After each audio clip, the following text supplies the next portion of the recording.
Israel के वैज्ञानिकों ने एक ऐसी क्रांतिकारी रिसर्च की है जिससे आप हमेशा जवान बने रहेंगे और आपकी उम्र बढ़ना बंद हो जाएगी और आप 75 साल की उम्र में भी 25 साल के जवान जैसा शरीर हासिल कर पाएंगे, क्योंकि जिन बुजुर्गों पर यह प्रयोग किया गया उनका शरीर अब 25 वर्ष के युवाओं जैसा हो गया है। लेकिन अगर यह रिसर्च सफल रही तो यह कोशिश सिर्फ बुजुर्गों के लिए नहीं बल्कि दुनिया के हर व्यक्ति के लिए एक वरदान साबित हो जाएगी, क्योंकि दुनिया के सभी लोग एक ही चीज तो चाहते हैं और वो ये कि वो हमेशा जवान बने रहें, उन्हें मृत्यु से छुटकारा मिल जाए और बुढ़ापे से भी छुटकारा मिल जाए। ये दुनिया भर के वैज्ञानिक और डॉक्टर बहुत पुरानी जमाने से ये रिसर्च करते आ रहे हैं।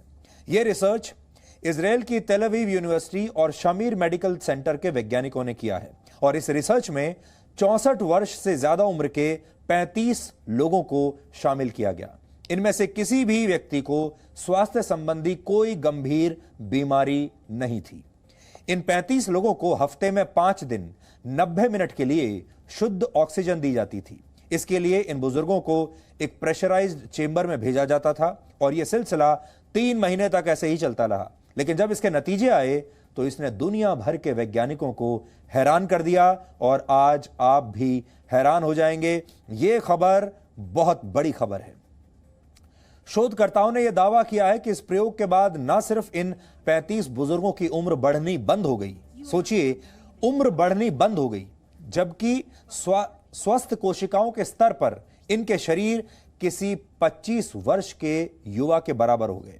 यानी सिर्फ 3 महीनों में वैज्ञानिकों ने सफलतापूर्वक रिवर्स एजिंग की प्रक्रिया को अंजाम दे दिया। जब कोई व्यक्ति अपनी वर्तमान उम्र से कम दिखने लगता है तो उसे रिवर्स एजिंग कहते हैं। उसकी जो उम्र है वो उल्टी दिशा में जाने लगती है, आप वापस जवान होने लगते हैं। वैज्ञानिकों ने अपने इस प्रयोग में उम्र बढ़ाने वाली 2 प्रक्रियाओं को रोकने में सफलता पाई है। इसका पहला असर क्रोमोसोम पर दिखाई दिया। क्रोमोसोम्स शरीर में मौजूद डीएनए से तैयार होते हैं और क्रोमोसोम्स में किसी भी जीव की पूरी जेनेटिक जानकारी छिपी होती है और इन्हीं क्रोमोसोम्स के आखिरी सिरे को टेलोमियर कहते हैं।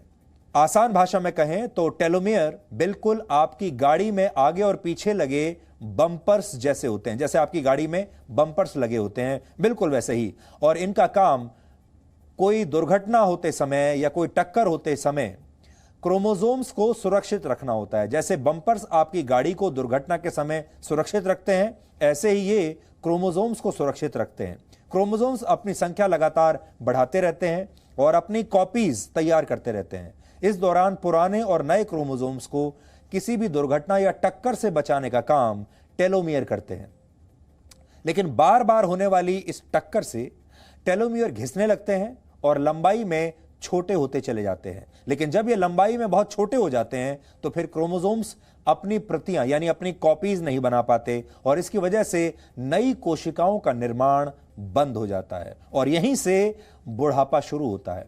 कोशिकाएं या तो मर जाती हैं या फिर इनका विकास रुक जाता है और इसीलिए लोग बूढ़े होते हैं और निष्क्रिय हो चुकी यही कोशिकाएं बुढ़ापे और गंभीर बीमारियों की वजह बन जाती है। यानी अगर ये कोशिकाएं हमेशा ऐसे ही सुरक्षित रहें और मजबूत रहें तो आप कभी बूढ़े नहीं होंगे।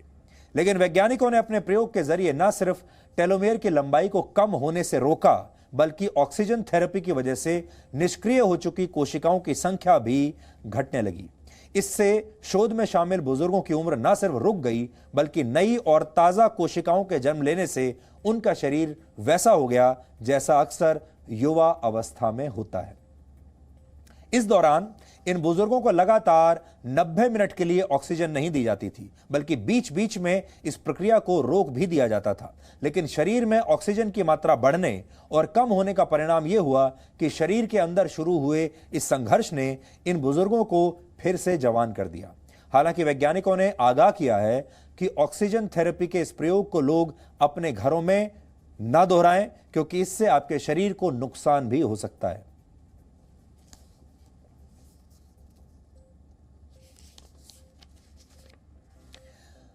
यह प्रयोग इजराइल में हुआ है और कुछ समय पहले इजराइल के ही एक प्रसिद्ध लेखक युवल नोआ हरारी ने अपनी मशहूर पुस्तक होमो डेउस में लिखा था कि धार्मिक लोगों के लिए मृत्यु भले ही ईश्वर द्वारा लिया गया कोई बड़ा फैसला हो, लेकिन वैज्ञानिकों के लिए मृत्यु शरीर में आने वाला एक टेक्निकल ग्लिच है। शरीर एक मशीन की तरह है, उसमें जब एक कोई टेक्निकल ग्लिच आता है तो यह शरीर निष्क्रिय हो जाता है, जिसे हम मृत्यु कहते हैं। यानी शरीर में आई कोई भी तकनीकी खामी जो शरीर को निष्क्रिय कर देती है वो मृत्यु है, जिसके सामने आने के बाद शरीर का पूरा सिस्टम काम करना बंद कर देता है। ऐसा युवल नोआ हरारी का कहना है। वो कहते हैं कि वैज्ञानिक इस टेक्निकल ग्लिच को लैब्स में यानी प्रयोगशालाओं में सही कर सकते हैं और मृत्यु को टाला भी जा सकता है। अगर इसे रोका नहीं जा सकता तो इसे टाला तो जरूर जा सकता है और इंसानों को अमर भी बनाया जा सकता है। लैटिन भाषा में होमो का अर्थ होता है मनुष्य और डियस का अर्थ होता है देवता। यानी युवल नोआ हरारी की पुस्तक का टाइटल भी यह बताता है कि आने वाले दिनों में मनुष्य किसी देवता से कम नहीं होगा। और अब वैज्ञानिक प्रयोगशालाओं में चमत्कार करके इस बात को सच साबित कर रहे हैं। लेकिन यह इस संदर्भ में पहली कोशिश नहीं है, बल्कि इंसान बढ़ती उम्र को रोकने के लिए, अपने बुढ़ापे को रोकने के लिए, मृत्यु को टालने के लिए और खुद को अमर बनाने की कोशिशें हजारों वर्षों से करता आ रहा है। और आज भी अगर आप देखेंगे, हर इंसान के मन में यही इच्छा होती है कि उसका बुढ़ापा टलता चला जाए, वो हमेशा जवान रहे, वो हमेशा ऐसे शरीर में रहे जिसमें कोई बीमारी ना हो और उसकी मृत्यु टलती चली जाए, क्योंकि मरना किसी को अच्छा नहीं लगता।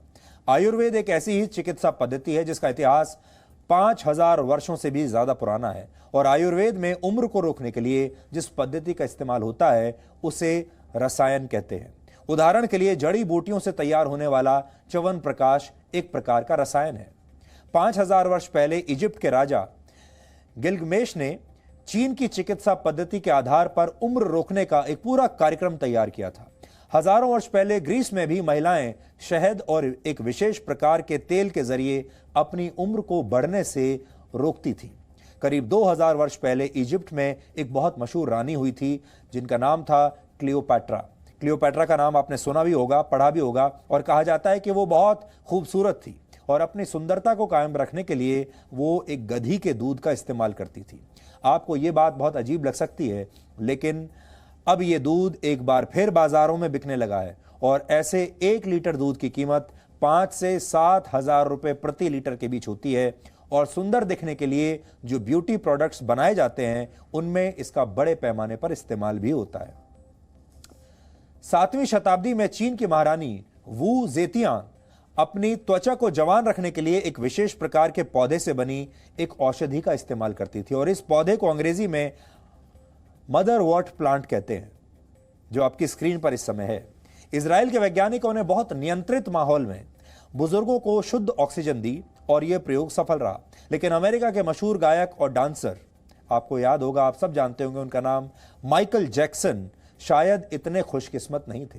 माइकल जैक्सन ने करीब 7.5 लाख रुपए खर्च करके अपने घर में एक ऑक्सीजन चेंबर का निर्माण करवाया था। उस जमाने में माइकल जैक्सन बीच बीच में इस ऑक्सीजन चेंबर में जाकर नींद लिया करते थे और कहते हैं वो 150 वर्षों तक जीने की इच्छा रखते थे। उन्होंने इसके लिए बहुत सारे प्रयास किए, कभी अपने रंग को बदला, कभी प्लास्टिक सर्जरी करवाई, अपने चेहरे के आकार को बदला और कभी बहुत सारी दवाएं खाकर अपनी उम्र को रोकने की कोशिश की।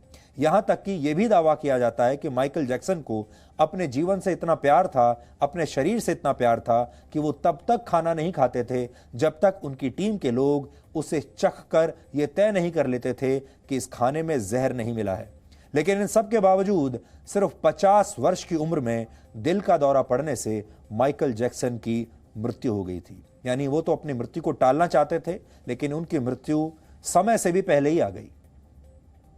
दुनिया भर में एंटी एजिंग प्रोडक्ट्स यानी ऐसे उत्पाद जो आपकी बढ़ती उम्र को रोकने का दावा करते हैं, उनका बाजार 3,88,000 करोड़ रुपए से ज्यादा का है और इस तरह के प्रोडक्ट्स की सबसे ज्यादा मांग चीन, ऑस्ट्रेलिया, भारत और दक्षिण कोरिया जैसे देशों में है। सिर्फ इन्हीं देशों में एंटी एजिंग प्रोडक्ट्स का बाजार वर्ष 2027 तक 83,000 करोड़ रुपए से ज्यादा का हो जाएगा। यानी एक बहुत बड़ा बाजार है। गूगल वेंचर्स की शुरुआत करने वाले अमेरिकी उद्योगपति बिल मैरिस ने कुछ वर्ष पहले यह दावा किया था कि विज्ञान और तकनीक की बदौलत इंसान कम से कम 500 वर्षों तक जीवित रह सकता है। वर्ष 2013 में इस दिशा में काम करने वाली एक और कंपनी कैलिको की स्थापना की गई। यह कंपनी दुनिया की बड़ी बड़ी दवा कंपनियों और मेडिकल संस्थानों के साथ मिलकर ऐसे ही प्रोजेक्ट्स पर काम कर रही है जिनका उद्देश्य इंसानों की उम्र को लंबा कर देना है। यह कंपनी 19,000 करोड़ रुपए की फंडिंग के साथ इंसानों की उम्र बढ़ाने की योजना पर काम कर रही है। इंसानों का जीवन जो है लंबा किया जा सके उस पर काम कर रही है। अमेरिकी आविष्कारक और उद्योगपति रे कर्जवेल का दावा है कि वर्ष 2045 तक इंसान अपना मस्तिष्क मशीनों में अपलोड करने में सफल हो जाएगा। यानी आप शारीरिक रूप से अमर हो या ना हो, आज से 25 वर्षों के बाद आपका दिमाग जरूर डिजिटल रूप से अमर हो जाएगा। यानी शरीर के समाप्त हो जाने के बाद भी आपकी यादों और आपकी भावनाओं को हमेशा के लिए डिजिटल तरीके से स्टोर करके रखना संभव होगा। अमेरिका के एक और इंस्टीट्यूट, जिसे कहते हैं Buck Institute for Research on Aging, इसके एक शोध के मुताबिक इंसानों की उम्र को 4 से 5 गुना तक बढ़ाना संभव है। लेकिन सवाल यह है कि लोग बूढ़ा क्यों नहीं दिखना चाहते और लोग अपनी बढ़ती उम्र को रोकना क्यों चाहते हैं और इसे रिवर्स क्यों करना चाहते हैं। रिवर्स एजिंग से लोगों को इतना प्यार क्यों है, और क्या आपका शरीर वाकई आपकी उम्र के हिसाब से बूढ़ा होता है या मामला कुछ और है। इसे समझने के लिए न्यूजीलैंड में कई दशकों तक 9,400 लोगों पर एक प्रयोग किया गया। जो लोग इस प्रयोग में शामिल थे उनकी उम्र 26 साल, 28 साल और 38 साल थी।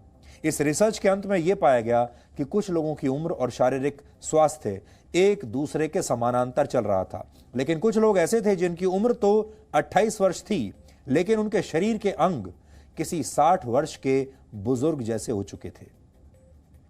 मनोवैज्ञानिक ये मानते हैं कि हमेशा जवान दिखने की हसरत इंसानों के मन में आज से नहीं बल्कि हजारों वर्षों से है। इंसान का शरीर तो बूढ़ा होने लगता है, लेकिन इंसान इस बात को स्वीकार नहीं करना चाहता कि उसका शरीर पहले की तरह अब सक्षम नहीं रहा।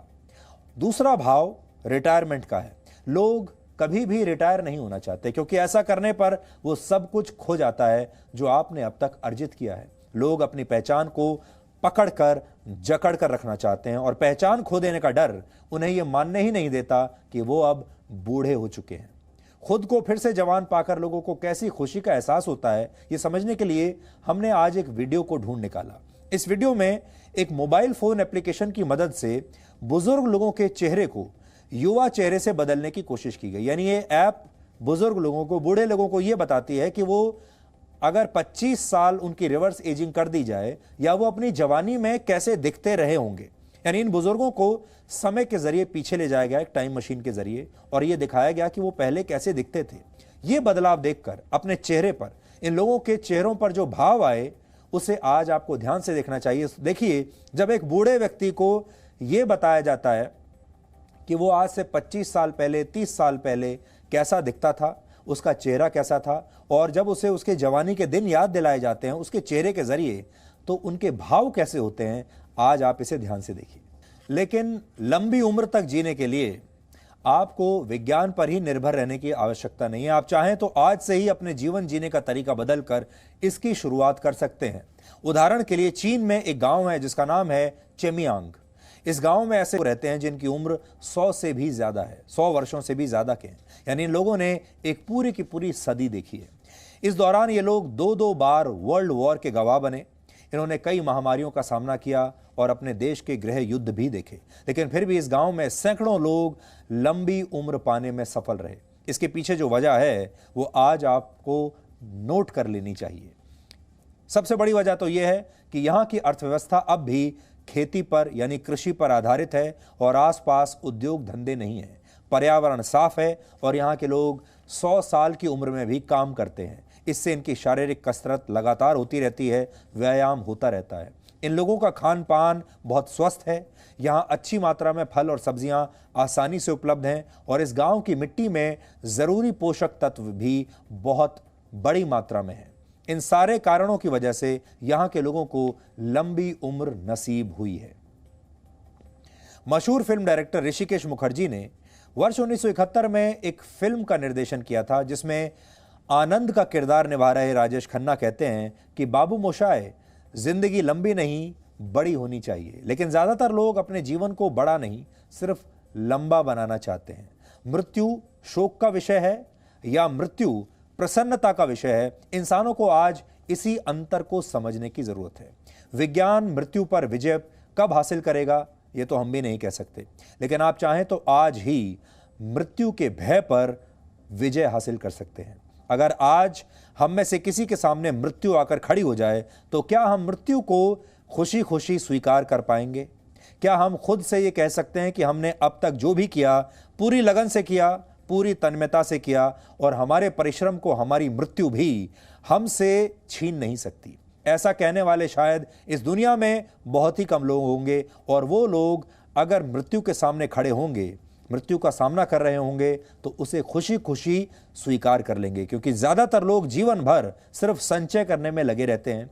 किसी को पैसे से प्यार है, किसी को अपनी कुर्सी से प्यार है, तो किसी को भौतिक वस्तुएं जमा करने का शौक है, किसी को बहुत शक्तिशाली बनना है, किसी को हमेशा सत्ता में बने रहना है, और यही शौक लोगों को अमरता यानी उम्र को रोकने के विषय में सोचने पर मजबूर करता है। वैज्ञानिक आपको कुछ दवाएं देकर ऐसा जरूर कर सकते हैं, लेकिन यह भी सिर्फ मृत्यु को कुछ देर के लिए टालना भर होगा। अगर आप सच में अमर होना चाहते हैं तो आप अपने जीवन को इतना यादगार बना सकते हैं कि आपके जाने के बाद भी आपसे जुड़ी बातें और आपसे जुड़ी यादें हमेशा जीवित रहें और लोग आपको प्रसन्नता के साथ, सम्मान के साथ हमेशा युगों युगों तक याद करते रहें। भारत सरकार के स्वास्थ्य मंत्रालय की स्थायी संसदीय समिति ने कोरोना महामारी के प्रकोप और इसके प्रबंधन पर राज्यसभा को एक रिपोर्ट सौंपी है। इसमें प्राइवेट अस्पतालों के रवैये पर बहुत गंभीर सवाल उठाए गए हैं। कोरोना पर यह देश में पहला आधिकारिक आकलन है और इसे हम आपको 5 पॉइंट्स में बताना चाहते हैं। इसे आप ध्यान से सुनिएगा, क्योंकि यह सब आपके आसपास भी हो रहा होगा और यह आपके साथ भी हो सकता है। पहला पॉइंट यह है, इस रिपोर्ट में बताया गया है कि जिस समय देश में कोरोना वायरस के मामले तेजी से बढ़ रहे थे, तब प्राइवेट अस्पतालों में मरीजों से इलाज के नाम पर बढ़ा चढ़ाकर पैसा लिया गया। दूसरा पॉइंट है, रिपोर्ट में चिंता जताते हुए कहा गया है कि सरकारी अस्पतालों में बेड्स की कमी का फायदा प्राइवेट अस्पतालों को मिला और इससे लोगों पर इलाज का आर्थिक बोझ बहुत बढ़ गया। समिति ने अपने आकलन में इस बात पर भी जोर दिया कि सरकार ने इलाज के रेट को लेकर स्पष्ट दिशा निर्देश जारी नहीं किए, जिससे प्राइवेट अस्पतालों को लूट मचाने की खुली छूट मिल गई। रिपोर्ट के मुताबिक अगर सरकार ने इलाज के रेट तय किए होते तो कई लोगों की जान बचाई जा सकती थी। समिति ने आबादी के लिहाज से भारत के स्वास्थ्य बजट को भी काफी कम बताया है और स्वास्थ्य मंत्रालय की स्थायी संसदीय समिति ने इलाज के खर्च के चलते कई परिवारों के गरीबी रेखा के नीचे जाने पर भी चिंता जताई है, क्योंकि कोरोना वायरस का इलाज इतना महंगा है कि बहुत सारे परिवारों की कमर तोड़ दी। बहुत सारे परिवार ऐसे हैं जिन्होंने इस इलाज के बाद जो गरीबी रेखा के नीचे चले गए। और इस समय हालत ऐसी है कि हमारे देश के, अब आप सोचिए, जिस समय देश कोरोना के खिलाफ एकजुट होकर लड़ रहा था, उस समय प्राइवेट अस्पतालों में मरीजों को इलाज के नाम पर भारी भरकम बिल चुकाने पड़े। जिन मरीजों के पास पैसे नहीं थे, उन्हें ना तो सरकारी अस्पतालों में इलाज सही मिल पाया क्योंकि वहां बेड्स नहीं थे, और ना ही प्राइवेट अस्पतालों में उन्हें कोई जगह दी गई, और इस तरह गरीब के लिए सारे दरवाजे बंद होते चले गए। एक अनुमान है कि अगर किसी व्यक्ति को कोरोना होने पर प्राइवेट अस्पताल में भर्ती कराया जाता है तो उसका 1 हफ्ते का इलाज का औसत खर्च 2.5 से 3 लाख रुपए बन जाता है। फिर से सुन लीजिए, अगर आप कोरोना वायरस के इलाज के लिए प्राइवेट अस्पताल में आज भर्ती होते हैं तो आपका 1 हफ्ते का बिल होगा 2.5 से 3 लाख रुपए। भारत की कुल आबादी का एक बहुत बड़ा हिस्सा ऐसा है जो साल भर में अगर मेहनत और मन लगाकर पूरा काम करे तो भी 3 लाख रुपए नहीं कमाता। भारत में बहुत बड़ी संख्या ऐसी है, करोड़ों लोगों की, जो साल में 3 लाख रुपए नहीं कमाते, और ये 3 लाख जो वो साल में भी नहीं कमा पाते, 1 हफ्ते में उनकी जेब से निकाल लिए जाएंगे अगर वो प्राइवेट अस्पताल में गए तो। अगर प्राइवेट अस्पताल में नहीं गए तो सरकारी अस्पतालों में लाइन इतनी लंबी है कि उन्हें बेड मिलेगा ही नहीं, इसलिए वहां भी उनका मरना तय है। प्राइवेट में गए तो प्राइवेट अस्पताल सारा पैसा लूटकर जीते जी मार डालेंगे, और अगर सरकारी में गए तो वहां पर बेड ही नहीं मिलेगा, वहां पर भी आपका मरना तय है। वर्ष 2018-19 में भारत में 5,78,00,000 लोगों ने अपना इनकम टैक्स रिटर्न भरा था। सोचिए, पूरे भारत में सिर्फ 5,78,00,000 लोगों ने इनकम टैक्स रिटर्न भरा, टैक्स नहीं दिया, रिटर्न भरा।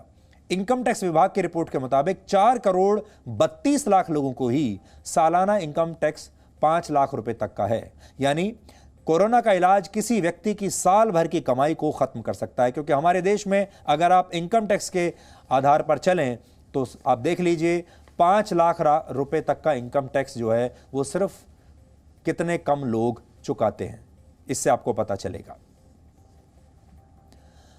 रिजर्व बैंक ऑफ इंडिया की 2019 की एक रिपोर्ट में बताया गया है कि ग्रामीण भारत में करीब 25% आबादी गरीबी रेखा के नीचे है और शहरी भारत में यह आंकड़ा 14% के आसपास है। यानी भारत की कुल आबादी का एक बड़ा हिस्सा ऐसा है जो प्राइवेट अस्पतालों में इलाज कराने के बारे में कल्पना भी नहीं कर सकता, और जो लोग इलाज करा सकते हैं उनके लिए भी स्थिति बहुत अच्छी नहीं है। पूरे साल की कमाई एक हफ्ते में निकल जाएगी। अगर सालाना 3 लाख रुपए कमाने वाला व्यक्ति ये पैसा प्राइवेट अस्पतालों का एक हफ्ते का बिल चुकाने में लगा देगा तो उसके सामने भूखा मरने की नौबत आ जाएगी, और यह स्थिति उसके लिए मौत से भी बदतर हो सकती है। कोरोना का यह संकट कितना गंभीर है, यह समझाने के लिए हम आपको चीन से आई आज कुछ तस्वीरें दिखाना चाहते हैं। शंघाई में इसी महीने यानी 5 नवंबर को चाइना इंटरनेशनल इंपोर्ट फेयर शुरू हुआ था। तब से अब तक शंघाई में 7 लोग कोरोना संक्रमित हुए हैं, कोरोना से संक्रमित पाए गए हैं। इनमें शंघाई इंटरनेशनल एयरपोर्ट के कार्गो टर्मिनल में काम करने वाले लोग और उनके संपर्क में आए व्यक्तियों की संख्या ज्यादा है। चीन के सरकारी अखबार ग्लोबल टाइम्स ने जानकारी दी है कि कल शंघाई एयरपोर्ट पर मास टेस्टिंग के लिए 277 उड़ानों को रद्द कर दिया गया। रात भर कुल 17,719 लोगों का कोरोना टेस्ट किया गया, जिनमें से 11,000 से ज्यादा लोगों की टेस्ट रिपोर्ट आ चुकी है और ये सभी लोग कोरोना नेगेटिव पाए गए। चीन में सरकार जो सख्ती दिखाती है वैसी ही सख्ती की जरूरत भारत के लोगों को भी इस समय है। ये बात आपको दिल्ली से आई इस तस्वीर को देखकर समझ में आ जाएगी। दिल्ली के मोती नगर में कल जब मास्क नहीं लगाने पर एक गाड़ी को रोका गया तो उसमें बैठे लोगों ने एक पुलिस वाले पर गाड़ी चढ़ा ही दी थी। यह पुलिस वाला वहां गिर गया और उसे कुछ चोटें भी आई, लेकिन इसके बाद भी गाड़ी में बैठे लोग नीचे नहीं उतरे। दिल्ली में मास्क नहीं पहनने पर जुर्माने की राशि 500 रुपए से बढ़ाकर 2,000 रुपए कर दी गई है, जिस पर लोगों में बड़ी नाराजगी है। सोचिए, लेकिन 2,000 के जुर्माने के बाद भी लोग मास्क नहीं पहनना चाहते। आजादी का दुरुपयोग कैसे किया जाता है, आप इन तस्वीरों को देखिए। है कौन है बंदा? रुक जा, गाड़ी रोक। डीएल दे दो, डीएल सर आपका लाइसेंस नहीं है, लाइसेंस आरसी नहीं है, गाड़ी आपका काम भाई। गाड़ी साइड में लाओ, गाड़ी बंद होगी आपकी, गाड़ी बंद होगी सर। भाई ना बंद करते, हिट एंड रन का केस होगा, आप मार के भागने की कोशिश करो। साइड में लगाओ सर, इस साइड सर, इस साइड में लगा, साइड में लगा गाड़ी। गाड़ी बंद होगी, सारे आगे खड़े हो। ये आदमी हमारे सीटी पे गाड़ी चढ़ा के भागने की कोशिश करते हुए हिट एंड रन की कोशिश करते हुए इन्होंने जान से उसका पैर तोड़ा और ये जान से मारने की कोशिश कर रहे थे उसको। अरे गाड़ी वहां लगाओ, गाड़ी राहुल, गाड़ी वहां लगाओ। मास्क को लेकर लोगों की लापरवाही का यह कोई पहला मामला नहीं है, और हम बार बार कह रहे हैं कि जब तक वैक्सीन नहीं आ जाती तब तक आपका मास्क ही आपकी वैक्सीन है। मास्क कफन से छोटा होता है और ये आपको और आपके अपनों को कोरोना की महामारी से बचा सकता है। कफन पहनने से तो अच्छा है मास्क पहन लीजिए। लेकिन भारत के लोग अपनी आज़ादी का गलत इस्तेमाल करते हैं, नियमों को मानते नहीं, जबकि चीन में पूरी सख्ती बरती जाती है। अमेरिका के लॉस एंजलिस टाइम्स में छपी एक खबर के अनुसार कैलिफोर्निया के एक दंपति ने अपनी शादी के बाद 7 अगस्त को एक रिसेप्शन पार्टी दी। इस पार्टी में 55 मेहमान थे, जिनमें से एक व्यक्ति कोरोना से संक्रमित था। कुछ ही हफ्तों में कोरोना वायरस ने 176 लोगों को संक्रमित कर दिया, यानी एक व्यक्ति ने 176 लोगों में संक्रमण फैला दिया। कुछ कुछ दिनों में इनमें से 7 लोगों की मौत हो गई। और आपको ये जानकर हैरानी होगी कि जिन 7 लोगों की मौत कोरोना वायरस से हुई, उनमें से कोई भी इस शादी के रिसेप्शन में गया ही नहीं था। दुनिया में कई देशों में कोरोना की वैक्सीन बनाने पर काम चल रहा है। कुछ कंपनियों ने वैक्सीन बना भी ली है। भारत में अब तक कोरोना की वैक्सीन नहीं बनी है और भारत को ऑक्सफोर्ड यूनिवर्सिटी एस्ट्राजेनेका की ओर से विकसित की जा रही वैक्सीन से सबसे ज्यादा उम्मीद है।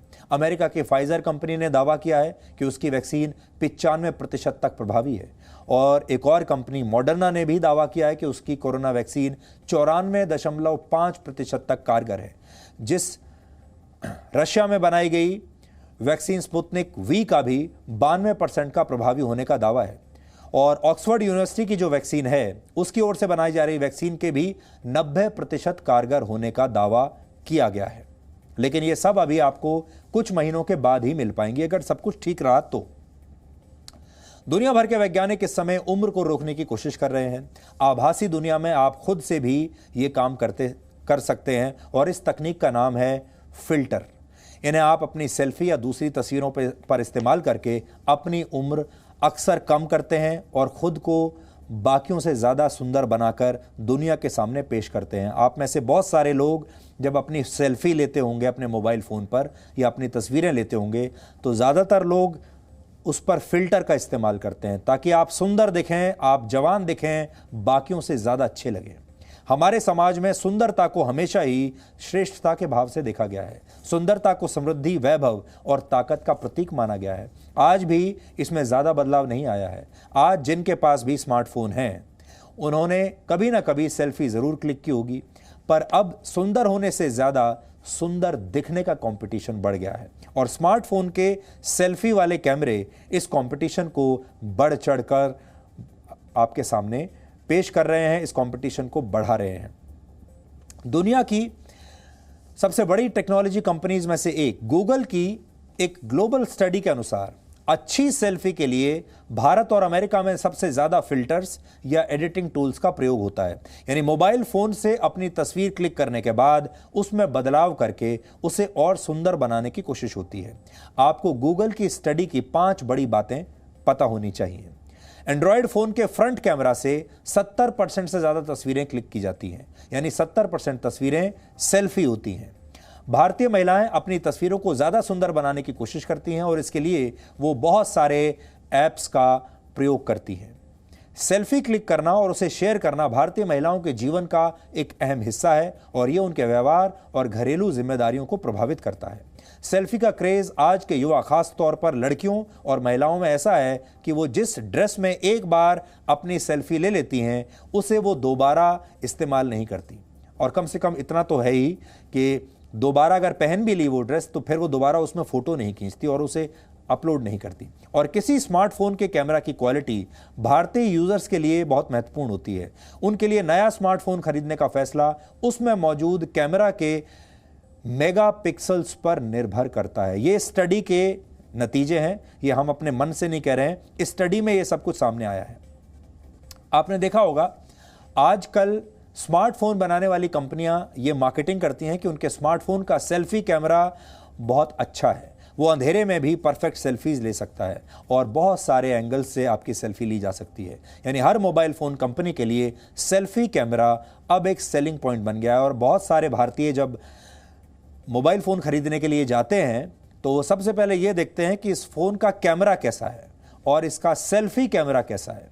सिर्फ भारतीय महिलाएं नहीं, भारत के पुरुष भी बहुत सेल्फी लेते हैं और फिल्टर्स का भी पूरा प्रयोग करते हैं, लेकिन वो खुद से ज़्यादा उस कहानी पर ध्यान देते हैं जिसे वो उस तस्वीर से के ज़रिए समझाने की कोशिश करते हैं। हालांकि भारतीय पेरेंट्स अपने बच्चों के सेल्फी लेने या फिल्टर्स को इस्तेमाल करने की चिंता नहीं करते। उनके लिए बड़ी समस्या मोबाइल फ़ोन का ज़्यादा इस्तेमाल है। भारत में वैसे भी फिल्टर्स के इस्तेमाल को समाज ने स्वीकार कर लिया है और अब तो इसके लिए अलग से आपको मोबाइल ऐप्स डाउनलोड करने की भी ज़रूरत नहीं है, क्योंकि आपके स्मार्टफोन कैमरा में ही ये सारे फीचर्स मौजूद हैं। विशेषज्ञों के मुताबिक महिलाओं के लिए सेल्फी लेने और उसे शेयर करने की एक और वजह है और वो है उनकी अपनी ज़िंदगी की परेशानियां। लोगों की जिंदगी में कुछ ना कुछ कमी होती है और उसे परफेक्ट दिखाने के लिए वो अपनी तस्वीरों को बेहतर करके सोशल मीडिया पर शेयर करते हैं और ऐसा करके लोग खुद को दूसरों से बेहतर दिखाने की कोशिश करते हैं। ये बताने की कोशिश करते हैं कि ना सिर्फ वो खूबसूरत हैं बाहर से, बल्कि अंदर से भी उनकी ज़िंदगी बहुत खूबसूरत है, वो बहुत खुश हैं और वो बहुत सफल हैं। मंशा जो है वो पूरे समाज को ये दिखाने की होती है। देखो, एक साइकोलॉजिकल प्रवृत्ति होती है जिसमें हम सबकॉन्शियसली अगर अपने आप को इंफीरियर समझते हैं तो हम प्रोजेक्ट करना चाहते हैं एक सुपीरियोरिटी कॉम्प्लेक्स, क्योंकि अगर हम अपने से खुश नहीं हैं, हम अपने को दूसरों से कम समझ रहे हैं या अपनी प्रोजेक्शन से ही कम परफेक्ट समझ रहे हैं, तो हम फिल्टर्स यूज करेंगे, हम और चीजें इस्तेमाल करेंगे कि अपनी रियलिटी को छुपाते हुए हम अपने आप को कुछ और दिखाएं। इंडियन सब कॉन्टिनेंट है वो कहीं ना कहीं एक वेस्टर्न रेस के पीछे जाता है, क्योंकि वो ये सोचता है सबकॉन्शियसली कि वो वेस्टर्न कंट्रीज हमसे ज्यादा आगे हैं, हमसे ज्यादा अच्छे हैं, हमसे ज्यादा परफेक्ट है। उनकी पहचान से जोड़ना अच्छा लगता है क्योंकि हम ये मानते हुए चल रहे हैं कि वो हमसे आगे हैं, वो हमसे अच्छे हैं। तो सेल्फी लेने का ये जो क्रेज है ये आजकल युवाओं के बीच बहुत लोकप्रिय है। 2013 में ऑक्सफोर्ड डिक्शनरी ने सेल्फी को वर्ड ऑफ द ईयर चुना था। एक आंकड़े के मुताबिक पूरी दुनिया में हर दिन 10 करोड़ से ज्यादा सेल्फीज ली जाती हैं और ऐसा करने वाले ज्यादातर युवा होते हैं। सोशल मीडिया पे थोड़े अच्छे लाइक्स मिल जाते हैं, फिल्टर यूज करने से तो सही लगता है। मतलब पीपल लाइक ब्यूटीफुल पीपल, सो हम उनकी तरह बनना चाहते हैं, दैट्स व्हाई। उसके भी फिल्टर्स हैं तो वो थोड़ा यूनिक हो जाता है, थोड़ा अलग हो जाता है, सो दैट्स व्हाई भी यूज़ कर लेते हैं। मैं फ़िल्टर्स यूज़ करती हूँ बिकॉज़ ये फेस को क्लीन करते हैं एंड उससे काफ़ी अच्छी फ़ोटोज़ आती है और सबको पसंद भी होता है। स्लिम लुक भी आ जाता है, फेस में पिंपल्स वगैरह दिखते नहीं है, तो हाँ मुझे पसंद है। मतलब फेस एकदम इन्हेंस होता है और मतलब अच्छा लगता है, मेकअप लुक आता है। सोशल मीडिया के लिए तो बहुत ज़्यादा ज़रूरी है, कैमरे के लिए बहुत ज़्यादा ज़रूरी है। आपको पता है सबसे कॉमन फिल्टर जो है वो फेस एनहांसमेंट का है, वो ओपन पोर्स ख़त्म करने का है, अंडर आई डार्क सर्कल्स जो हैं उसको हटाने का है। तो जो काम आप चाह रहे हैं वो आपको फ़ोटो में नज़र आ रहा है। तो हिंदुस्तानी जो है उसके जो मापदंड हैं ब्यूटिफिकेशन के वो वेस्टर्न मापदंड हैं और वो अपने को एक्सेप्ट नहीं कर पाता है। ब्राउन स्किन को कोई एक्सेप्ट नहीं करता, सबको गोरा होना है और गोरी स्किन के क्या प्रॉब्लम है ये शायद किसी को पता नहीं है। सुंदर देखने के लिए महिलाएं खास तौर पर कॉस्मेटिक्स का इस्तेमाल करती हैं, ये तो सबको पता है। आपने कई बार ये सुना होगा कि कॉस्मेटिक्स के साइड इफ़ेक्ट्स भी होते हैं, उल्टा असर भी होता है और ऐसा ही असर फोटो एडिटिंग टूल्स का भी हो सकता है। जिस तस्वीर को आप एडिट करके और खूबसूरत बनाते हैं वो तस्वीर आपकी प्राइवेसी के लिए भी एक खतरा बन सकती है। पूरी दुनिया में हर दिन सोशल मीडिया पर 180 करोड़ तस्वीरें अपलोड की जाती हैं। एक हफ्ते में इंटरनेट पर जितनी तस्वीरें अपलोड होती हैं वो दुनिया की इस समय की आबादी के बराबर हैं। इनमें से करोड़ों तस्वीरें सेल्फी के रूप में होती हैं और इनमें महिलाओं की तस्वीरों की संख्या पुरुषों के मुकाबले ज़्यादा है। पिछले महीने आई एक खबर के मुताबिक सोशल मीडिया पर डाली गई 1 लाख महिलाओं की तस्वीरों को डीप फेक नामक तकनीक की मदद से अश्लील तस्वीरों में बदल दिया गया था। कुछ समय पहले सोशल मीडिया पर #कपल चैलेंज ट्रेंड कर रहा था। कई यूजर्स अपने जीवन साथी के साथ तस्वीरें फेसबुक पर शेयर कर रहे थे, लेकिन पुणे पुलिस ने ट्विटर पर पोस्ट शेयर करते हुए लोगों से अपील की कि वो पार्टनर की तस्वीर पोस्ट करने से पहले सोचें, क्योंकि ये हो सकता है कि आपकी शेयर की गई तस्वीरों का इस्तेमाल मॉर्फिंग और डीप फेक्स के लिए कर लिया जाए और आप साइबर क्राइम के शिकार बन सकते हैं। कहा जाता है कि हजारों वर्ष पहले ग्रीस में नार्सिसस नामक एक युवक था। उसे अपनी सुंदरता पर बहुत घमंड था। वो अक्सर तालाब में अपनी परछाई देखता रहता था और खुद पर मोहित होकर उसने अपनी जान ले ली। अपनी छवि से ज़रूरत से ज़्यादा प्यार करने की आदत को ही नार्सिसिज्म कहा जाता है। बहुत ज़्यादा सेल्फी लेना एक प्रकार का पर्सनैलिटी डिसऑर्डर भी होता है। अक्सर ऐसा वो लोग करते हैं जो खुद को बहुत ज़्यादा महत्व देते हैं। ये लोग दूसरों के सामने खुद को बढ़ा चढ़ाकर पेश करना चाहते हैं और उन्हें ऐसा लगता है मानो बिना किसी उपलब्धि के भी वो दूसरे लोगों से बेहतर हैं। अब सेल्फीज के दौर में आपको जानकर हैरानी होगी कि दुनिया की पहली सेल्फी एक अमेरिकी फोटोग्राफर रॉबर्ट कॉर्नेलियस द्वारा वर्ष 1839 में ली गई थी। तब उन्होंने कैमरे का फ्रेम तैयार किया और दौड़कर कैमरे के सामने गए। इस तस्वीर के पीछे उन्होंने लिखा था, the first light picture ever taken 1839। हालांकि आजकल स्मार्टफोन की वजह से लोग कैमरे का इस्तेमाल करना बंद कर चुके हैं। अब फोटो खींचने के लिए आप अपने स्मार्टफोन के कैमरे का ही ज्यादातर प्रयोग करते हैं। और इसी साल सितंबर में मलेशिया में एक बंदर द्वारा सेल्फी लेने का मामला भी पूरी दुनिया ने देखा था। वहां पर एक व्यक्ति का मोबाइल फोन चोरी हो गया था। कुछ दिनों के बाद जब उसे अपना मोबाइल फोन मिला तो उसमें बंदरों की बहुत सारी सेल्फीज और वीडियो थे। जब दुनिया में कैमरे का आविष्कार नहीं हुआ था तब भी लोग अपना चेहरा देखकर खुद को निहारने के आदी थे। शीशे में और पानी में अपनी छवि देखना जीवन के श्रृंगार रस से जुड़ी हुई आदत है। जब कैमरे का आविष्कार हुआ तो इंसान की इन अभिलाषाओं को नया कैनवस मिला और लोग तस्वीरें खिंचवाने के शौकीन होते चले गए। आजकल आपको अपने घर में, ऑफिस में, बाहर रास्ते पर चलते समय भी मोबाइल फ़ोन में नजरें गड़ाए हुए लोग ज़रूर मिलते होंगे। ज़्यादातर लोग फ़ोन में खोए रहने की इस आदत से परेशान तो हैं, लेकिन इसे छोड़ भी नहीं सकते। यानी ज़रूरत के लिए बनाया गया मोबाइल फ़ोन अब एक लत बन चुका है, एक नशा बन चुका है और पूरे के पूरे देश इस नशे में डूबे हुए हैं। अब हम केरल की बात करेंगे, जैसे हमारे देश का लिबरल गैंग अपना सबसे प्रिय प्रदेश मानता है और बात बात पर केरल मॉडल की तारीफ करता रहता है। हमारे देश में शिक्षा की बात हो, स्वास्थ्य की बात हो, हमारे देश के जो बड़े बड़े बुद्धिजीवी हैं, लिबरल्स हैं और डिजाइनर पत्रकारों को केरल मॉडल सबसे अच्छा लगता है। केरल की हमेशा तारीफ की जाती है। कोरोना के खिलाफ लड़ाई पर यदि बात होने लगे तब ये पूरा गैंग केरल मॉडल की तारीफ करता है। ये लिबरल गैंग केरल में सहनशीलता के भी बड़े बड़े दावे करता है, लेकिन सच क्या है आज हम आपको बताना चाहते हैं। 21 नवंबर को केरल सरकार एक अध्यादेश लेकर आई जिसमें सोशल मीडिया पर विचारों की अभिव्यक्ति पर लगाम लगाने के नियम बनाए गए थे। इसके मुताबिक केरल पुलिस एक्ट में सेक्शन 118A जोड़ा गया, जिसकी वजह से सोशल मीडिया पर अपमानजनक और बदनाम करने वाले पोस्ट लिखने और शेयर करने पर सजा का प्रावधान रखा गया। इसमें 5 साल की जेल और 10,000 रुपए जुर्माने की सजा रखी गई। बात बात पर आजादी मांगने वालों की इस तानाशाही का इसके बाद विरोध हुआ। वामपंथी सरकार ने कान को घुमाकर पकड़ने की कोशिश की। अध्यादेश बाद में वापस ले लिया गया, लेकिन मुख्यमंत्री ने यह कहा है कि अब इस पर सभी दलों से चर्चा करने के बाद विधानसभा में कानून पारित करवाया जाएगा। मतलब केरल सरकार की नीयत में बदलाव कोई नहीं हुआ है। पहले अध्यादेश लाए थे, अब वो विधानसभा में इसे पास करवाएंगे। कुछ समय के लिए भले ही आजादी विरोधी कदम रुक गया है, लेकिन भविष्य में अभिव्यक्ति की आजादी को समाप्त करने वाला यह कानून आएगा जरूर, और अब आएगा केरल की विधानसभा के जरिए। और केरल में विधानसभा में पास करवाना ये कितना आसान या मुश्किल होगा ये भी देख लीजिए। केरल विधानसभा में सीपीएम के रूलिंग गठबंधन एलडीएफ यानी लेफ्ट डेमोक्रेटिक फ्रंट का पूर्ण बहुमत है और वो जब चाहे इस कानून को विधानसभा में पास करवा के इसे कानून की शक्ल दे सकता है। इस अध्यादेश को, यह अध्यादेश लाकर केरल सरकार ने अपनी उसी सोच को सार्वजनिक किया है जो चीन की कम्युनिस्ट पार्टी से मेल खाती है। चीन में भी कोई भी नागरिक सोशल मीडिया पर सरकार के खिलाफ कुछ लिख नहीं सकता, कुछ बोल नहीं सकता। और अब केरल के कम्युनिस्ट केरल में भी वही कानून लाना चाहते हैं जो चीन में चल रहा है। केरल के मुख्यमंत्री पिनरई विजयन के खिलाफ लिबरल गैंग का कोई ट्वीट नहीं आया और इस अध्यादेश के खिलाफ इन्होंने कोई मार्च भी नहीं निकाला, कोई आलोचना नहीं हुई। आपको याद होगा बीते कुछ वर्ष से आप देखते आए हैं किस तरह यह गैंग अभी अवार्ड वापसी शुरू कर चुका है। कभी खुद को असहिष्णुता का शिकार बताने लगता है, कभी उस देश में इसे डर लगने लगता है।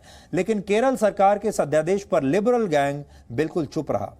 यानी इससे आप ये समझिए कि जो लोग असहनशीलता की बातें करते हैं, जो लोग ये कहते हैं संविधान खतरे में है, जो लोग ये कहते हैं कि फ्रीडम ऑफ एक्सप्रेशन खतरे में है, सबसे ज्यादा असहनशील यही लोग हैं।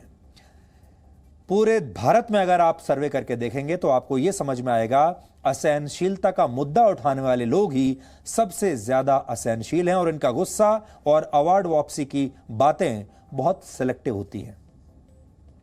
इस अध्यादेश पर केरल सरकार ने इस अध्यादेश को वापस ले लिया हो, लेकिन भविष्य में अब वो दिन दूर नहीं जब राजनीतिक दल अपने घोषणा पत्र में अभिव्यक्ति की आजादी का मुद्दा भी लेकर आएंगी। इन घोषणा पत्रों में यह भी लिखा जा सकता है कि यदि आप हमारी सरकार बनाएंगे तब हम आपको सोशल मीडिया पर कुछ भी कहने की आजादी देंगे। आज जो कुछ हो रहा है इसे आप ध्यान से सुनिए और समझने की कोशिश कीजिए। आज आपकी अभिव्यक्ति की आजादी को पकड़कर उसे सीमित करने की कोशिश हो रही है और सब कुछ कानूनों के जरिए करने की कोशिश हो रही है।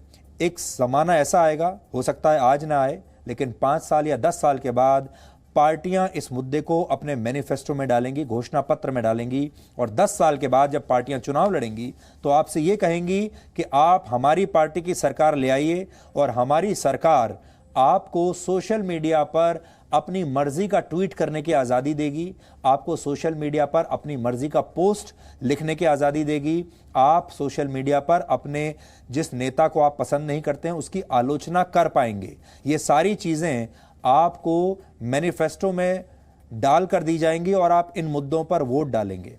सोशल मीडिया में आवाज को दबाने वाले इस फैसले से केरल सरकार की नीयत का पता चल गया, लेकिन हमारा मानना है अभिव्यक्ति की आजादी की एक लक्ष्मण रेखा होनी जरूरी है। ऐसा नहीं है कि आप अभिव्यक्ति की आजादी के नाम पर सोशल मीडिया पर कुछ भी लिख दें, ऐसा हम भी नहीं कह रहे।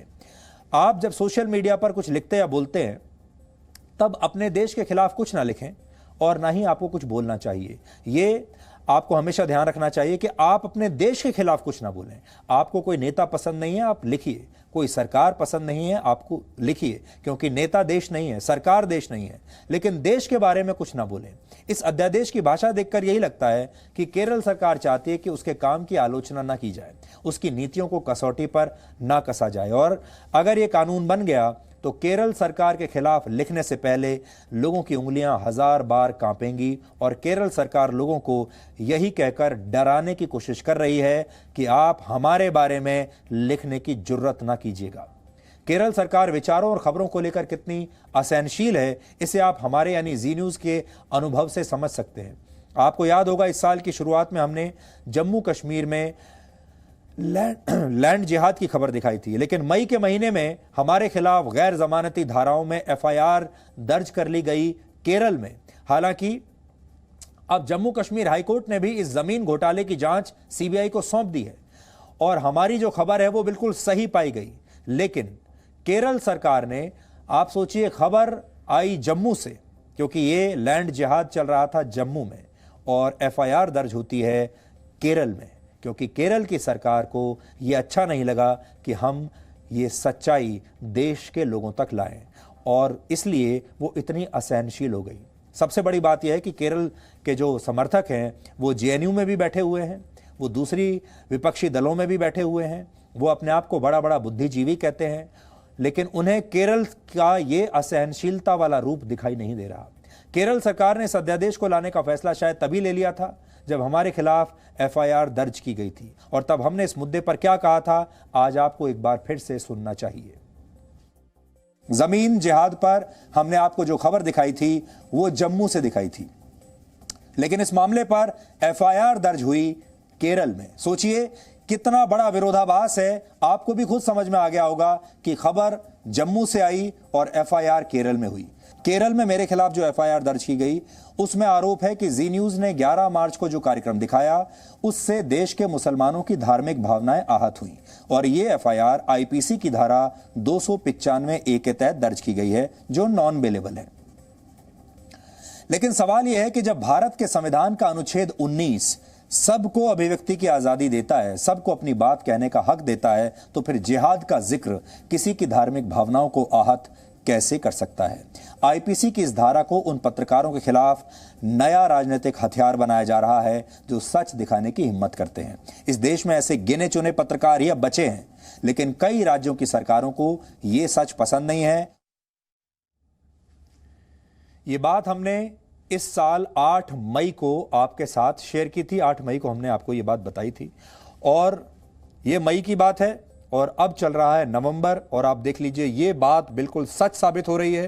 केरल की सरकार पहले अध्यादेश लेकर आ गई, और जो हम अभी आपको बता रहे थे यही मंशा है केरल की सरकार की। और आप हैरान मत होइएगा, हो सकता है कुछ और पार्टियों की सरकारें जो अलग अलग राज्यों में सरकारें चला रही हैं, हो सकता है केरल के पीछे पीछे ये सरकारें भी अपने अपने राज्यों में इस तरह के नए कानून बना दें और लोगों को ये कहकर डराया जाएगा कि अगर आपने हमारे खिलाफ कुछ भी सोशल मीडिया पर लिखा, अगर आपने हमारे नेताओं को सोशल मीडिया पर एक्सपोज करने की कोशिश की, अगर आपने घोटालों के बारे में सोशल मीडिया पर लिखने की कोशिश की, या मेन स्ट्रीम मीडिया में भी, उदाहरण के तौर पर जैसे हमने आपको एक लैंड जिहाद के बारे में जम्मू से खबर दिखाई और वो केरल में किसी को पसंद नहीं आई, केरल में किसी की भावनाएं उससे आहत हो गई, तो फिर केरल में आपके खिलाफ FIR दर्ज कर ली जाएगी और फिर आपको जेल में डाल दिया जाएगा। ये डराने की कोशिश है, ये धमकाने की कोशिश है, लेकिन ये भारत देश एक लोकतंत्र है और हम आपसे ये कहना चाहते हैं कि आप जितने भी जो लोग हैं जो फ्रीडम ऑफ एक्सप्रेशन में विश्वास रखते हैं, जो वाकई में लिबरल हैं, जो अपने आप को असहनशीलता गैंग से अलग रखकर आगे बढ़ना चाहते हैं, उन्हें डरने की कोई आवश्यकता नहीं है, क्योंकि इस 135 करोड़ के देश में आपकी मर्जी के खिलाफ कोई कानून ना बन सकता है और ना लागू हो सकता है। ये काम करके केरल की सरकार ने असल में अपने आप को एक्सपोज कर लिया है, लेकिन अब आपको इस बात के लिए भी तैयार रहना होगा कि अभी और बहुत सारे लोगों के खिलाफ इस तरह की कार्रवाइयां अब हो सकती हैं। इसलिए परेशानी तो होगी, कुछ लोगों को और जेल में जाना पड़ेगा, कुछ लोगों को और सताया जाएगा अलग अलग मुकदमों के नाम पर, किसी के जरिए ये कहा जाएगा कि इससे हमें ठेस पहुंच गई, कहीं धार्मिक भावनाओं को ठेस पहुंचेगी, कहीं और चीज कोई दूसरी धाराएं लगाई जाएंगी। ये सब कुछ आवाज को दबाने के लिए हो रहा है, लेकिन ये दबेगी नहीं।